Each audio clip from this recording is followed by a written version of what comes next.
Good morning, fifth class. How are you all? Hope you have enjoyed your vacations of 2 days, and I really hope that you all have read the chapter which I've asked you to read yesterday. And so, we are going to start this new chapter, and the name of this chapter is The Guest. Now, who is a guest? Guest कौन होता है? Guest वो होता है जो हमारे मेहमान को हम गेस्ट बोलते हैं, जो हमारे घर में आता है, राइट? तो वो गेस्ट होता है। हमारे रिलेटिव्स हो गए, हमारे फ्रेंड्स हो गए, जो हमारे घर में हमारे इनवाइट करने के बाद आते हैं, they are our guest, and we should always respect our guest.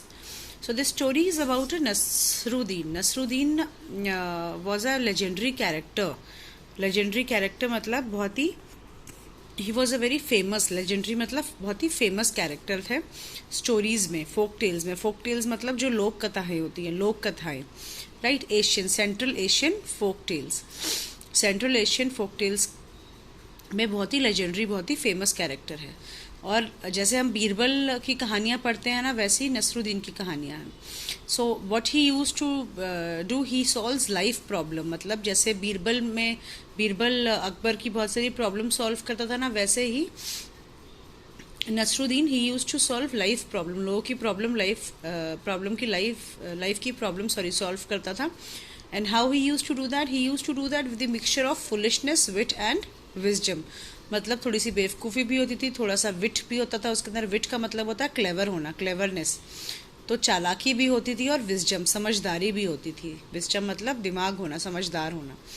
So foolishness, विट और विजडम के साथ लाइफ की प्रॉब्लम्स को सॉल्व करता था। तो this story is about Nasruddin. Mulla Nasruddin was a wise man. He was a wise man. Wise मतलब बहुत ही समझदार। When he spoke, people listened with lot of concentration. और जब भी वो बात करते थे तो लोग उनकी बातों को बहुत ही concentration के साथ ध्यान से सुनते थे। concentration मतलब ध्यान लगाना। And so he chose his words and actions. और इसीलिए वो अपने actions और अपने words को carefully choose करते थे, क्योंकि लोग उनकी बातों को ध्यान से सुन के उन पे अमल करते थे और उनसे राय लेते थे। तो इसीलिए वो अपने वर्ड्स को और अपने एक्शंस को ध्यान से चुनते थे। और as kings choose their general, जैसे किंग अपने जनरल को चूज करता है, वैसे ही वो अपने वर्ड्स और अपने एक्शंस को चूज करते थे। अब ये क्या है, यहाँ पे हमने सिमली और मेटाफॉर पढ़े ना, this is a simile. Words and he chose his words and action as carefully as kings choose their general, right? So this is a simile. One day a rich man invited the mullah to a feast at his house. एक दिन क्या हुआ, एक rich आदमी ने मुल्ला को अपने घर दावत पे बुलाया। फीस्ट मतलब अपने यहाँ खाने पे बुलाना। फीस्ट का मतलब होता है दावत, right? I would be honoured Mulla Sahib, he said. And he said, Mulla Sahib, I will be honoured if you would grace us with your presence tomorrow night. अगर कल आप हमारे घर पे आओगे तो हमारा बहुत ही, विल बी ऑनर्ड, हमें बहुत अच्छा लगेगा अगर आप कल हमारे यहाँ फीस्ट पे आएंगे। I will come, agreed mullah Nasruddin, tomorrow night. उन्होंने बोला कि ठीक है, मैं आऊँगा। The following night mullah threw on his shabbiest and most comfortable clothes. What happened, before going to dinner he started getting ready. And what he wore, उसने क्या पहना? उन्होंने बहुत ही शैबी मतलब बहुत ही गंदे कपड़े पहने, और उनके लिए वो उनके बहुत ही कंफर्टेबल क्लोथ थे। It is a bit chilly, उन्होंने बोला कि बहुत ठंड हो रही है। So he said and added an old black coat. उसके ऊपर उन्होंने एक ब्लैक ओल्ड पुराना कोट पहन लिया। The edges of its sleeves were frayed, और उसकी एजेस जो थी वो फटी हुई थी। The holes in its elbows were patched with pieces, और जो एल्बो के अंदर होल हो रखे थे उस कोट में, वो उस पर कपड़ा लगा के सिला हुआ था उसे। On his feet Mulla Nasruddin slipped a pair of ragged sandals, और उन्होंने बहुत ही बार बार जुड़ी हुई सैंडल्स को पहना। रैक्ड मतलब उस पर जोड़ लगे हुए थे बहुत ज़्यादा। When darkness fell, he arrived at the rich man's doorstep. जैसे ही अंधेरा हुआ, रात का टाइम हुआ, वो उस रिच मैन के यहाँ, जिसने उनको डिनर पे बुलाया था, उसके यहाँ पहुंच गए। Servant open the door. What happen, servant ने डोर ओपन करा। What do you want, old man. और सर्वेंट ने बोला, ओल्ड मैन तुम्हें क्या चाहिए? The servant demanded, your master has invited me to his feast, said the mullah. तो old man, servant ने पूछा कि what do you want, why have you come here? तो the Nasruddin said that your master has invited me for his feast, अपनी feast पे बुलाया है उन्होंने। The servant peered suspiciously at him. Now servant ने जो है उनको सस्पिशियसली मतलब बहुत ही ऐसे ऐसे देखा कि मतलब उसको शक हो रहा था, शक की निगाहों से देखा, सस्पिशन मतलब शक से देखना, कि उसको लग नहीं रहा था कि ऐसे आदमी को जो है वो उसका मास्टर जो है वो डिनर पे बुलाएगा.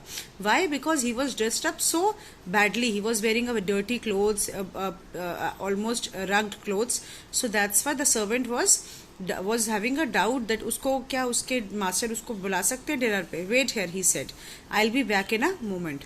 उसने बोला यहाँ वेट करो, मैं अभी आता हूँ. The servant went in. He whispers carried to the door. An old beggar man, oh my master, says he is your guest. और उसने जाके अपने मास्टर को बोला कि एक ओल्ड बेगर आया है और वो आके बोल रहा है कि वो आपका गेस्ट है. The rich man came to the courtyard to take a look. अब रिच मैन जो है अपने कोर्टयार्ड में आया, बाहर आंगन में आया, दरवाजे पे देखने के लिए कि कौन आया है. Seeing the old man in his ragged clothes, अपने फटे हुए जुड़े हुए कपड़ों में उसने उसको देखा ओल्ड मैन को. And he waved a hand to the servant. उसने सर्वेंट को ऐसे हाथ हिला दिया कि नहीं, ये मेरा गेस्ट नहीं है. और वो वापस अपने एलिगेंट गेस्ट के पास चले गए. एलिगेंट मतलब जो गेस्ट बहुत ही अच्छे से ड्रेस्ड अप है, पढ़े लिखे, एकदम रिच गेस्ट के पास चले गए.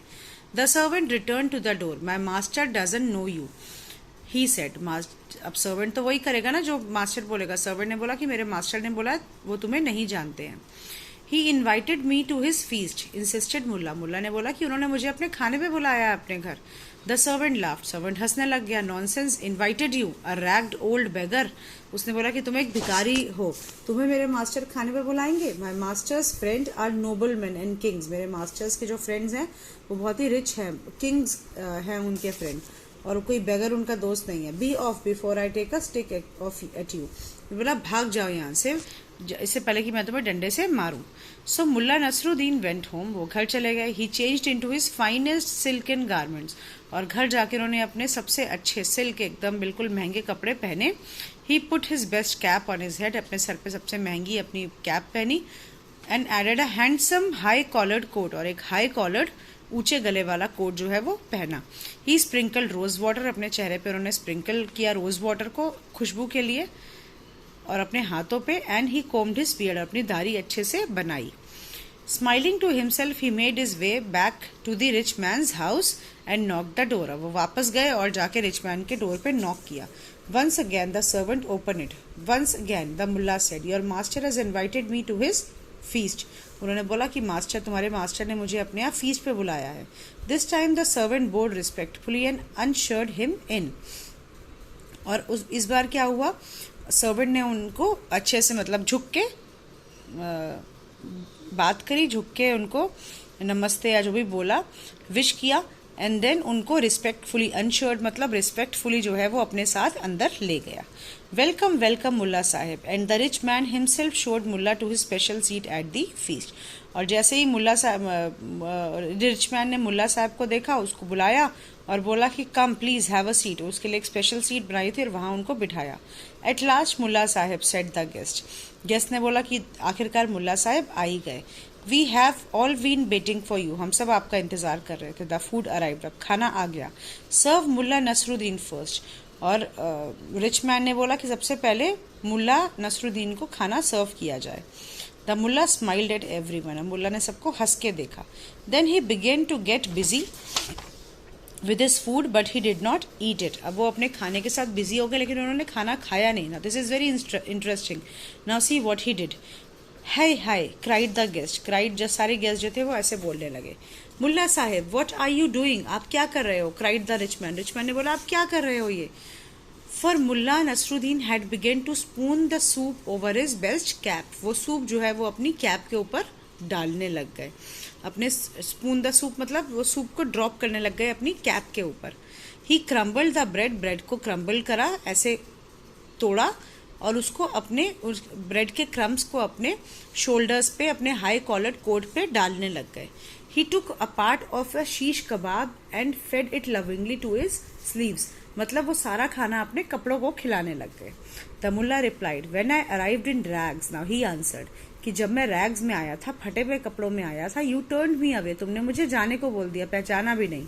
Now that I am dressed in finery. जब मैं अपने सबसे अच्छे, सबसे महंगे कपड़ों में आया हूँ तो तुम मुझे ऑनर के साथ ट्रीट कर रहे हो. Clearly it is my clothes you are welcome in and not me. Mulla ने बोला, नसरुद्दीन ने बोला कि तुम मेरे क्लोथ्स को वेलकम कर रहे हो, मुझे वेलकम नहीं कर रहे हो, मुझे तो तुमने भगा दिया था. So it is only fitting that they should eat this delightful food, तो तुमने खाने पे जो है मेरे कपड़ों को बुलाया है, मेरे को तो नहीं बुलाया, तो कपड़ों को ही खाना खाना चाहिए। The rich man hung his head in Shem, rich man ने जो है अपना सर जो है वो शर्म से झुका लिया। ही सेड मुल्ला साहेब फॉरगिव मी, मुझे माफ कर दो, आई वॉज ब्लाइंड, मैं अंधा था। I only saw your clothes and could not recognise the wearer, मैंने सिर्फ कपड़े देखे और आपको नहीं पहचाना। आई विल नेवर जज again people by how they look और by the clothes they wear, and in truth he never did. तो उसको जो है वो समझ में आ गया कि कभी भी किसी को उसके कपड़ों या उसकी शक्ल से जज नहीं करना चाहिए, उसके कैरेक्टर से जज करना चाहिए, ठीक है। और उसने उस बात का हमेशा से ध्यान रखा। सो इस स्टोरी से क्या पता चला आपको कि how this Nasruddin he make them learn a lesson, ठीक है, कि कैसे किसी को उसके कपड़ों से जज नहीं करना चाहिए, उसके कैरेक्टर से जज करना चाहिए। And that's how he did this with some foolishness and some cleverness and some wisdom, right? So that was the story of Mullah Nasruddin. Now you need to try these question answers on your own first of all right, and then I'll be sending you the question answers. Now this is very simple. Match to make correct pairs from the story. Write the paragraph from the story where they have been used. Legendary character, high collared, delightful food, silken garments, शीश कबाब। और आपको इसके बाद में यहाँ पे वो paragraph लिखना है जहाँ से इनको लिया गया स्टोरी में से। Read the sentences given below. Now read this is very important. He dropped crumbs over his high collared coat, high collared मतलब ऊंचे गले का कोट। हाई कॉलर्ड के आगे ये हाइफन डला हुआ है, अब क्यों डला है? The word high collared is describe the noun coat. अब कोट क्या है? नाउन है, right? It is a thing, कपड़ा है। ये जो हाई कॉलर्ड है ये कोट को डिफाइन करा है कि कोट कैसा है। कोट का जो है वो गला ऊंचा है, बड़े गले वाला कोट है। They are compound words used as an adjective. ये क्या है? अब एडजेक्टिव। एडजेक्टिव क्या होता है? जो नाउन को एक्सप्लेन करता है, राइट? तो this compound word is telling about this coat, noun के बारे में बता रहा है। Notice that when the compound words come before the noun they are hyphenated. क्या होते हैं वो? हाइफनेटेड होते हैं, इनमें हाइफन लगा होता है। अब ये कंपाउंड वर्ड्स है, हाई कॉलर्ड, दो वर्ड्स है ना, हाई कॉलर्ड, राइट? तो जब भी कंपाउंड वर्ड्स, दो वर्ड्स, ऐसे कंपाउंड वर्ड्स नाउन से पहले आते हैं, नाउन को एक्सप्लेन करने के लिए, तो वो हाइफनेटेड होते हैं, मतलब उनके बीच में ये हाइफन लगा होता है, right? Now read this sentence. The coat that he was wearing was high collared, right? अब कोट पहले आ गया, हाई कॉलर्ड बाद में आया, तो यहाँ पे हम इसको हाइफनेटेड नहीं करेंगे। अगर यहाँ पे कोट बाद में आता, that he was wearing high collared coat, तो हम हाई कॉलर्ड को यहाँ पे हाइफन लगाते। अब क्योंकि कोट पहले आ गया है इस कंपाउंड एडजेक्टिव से, तो हम यहाँ पे हाइफन नहीं लगाएंगे, right? Now match the words in 2 columns to make pairs of commonly used hyphenated adjectives. Use them in sentence of your own in your notebook. Sentence आप खुद बनाएंगे।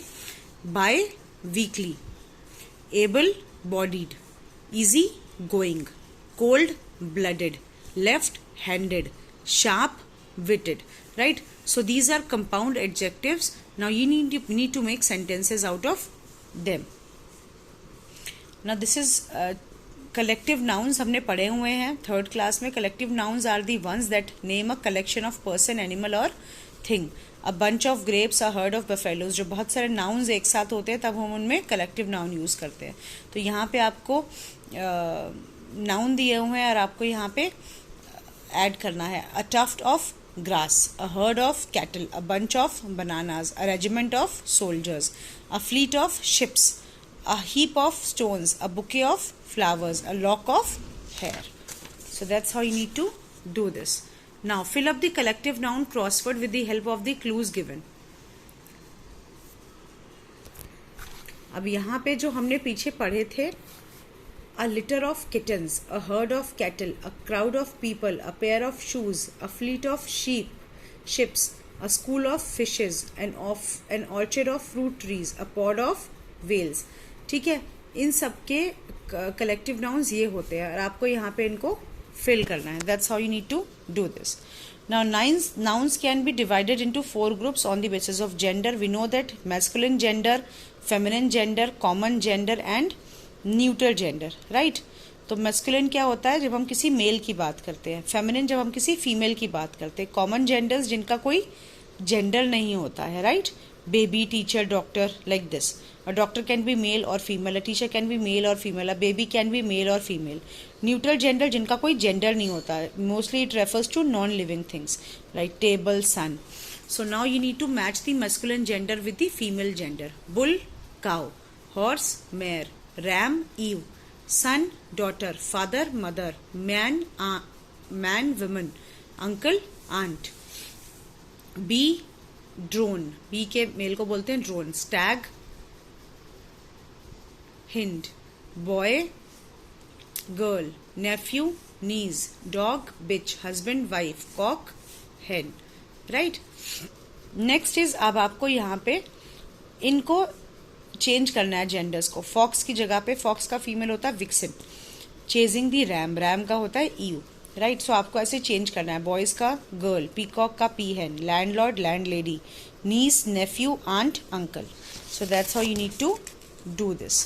Now do these exercises in your books and notebooks, and I'll be sending you the question answers.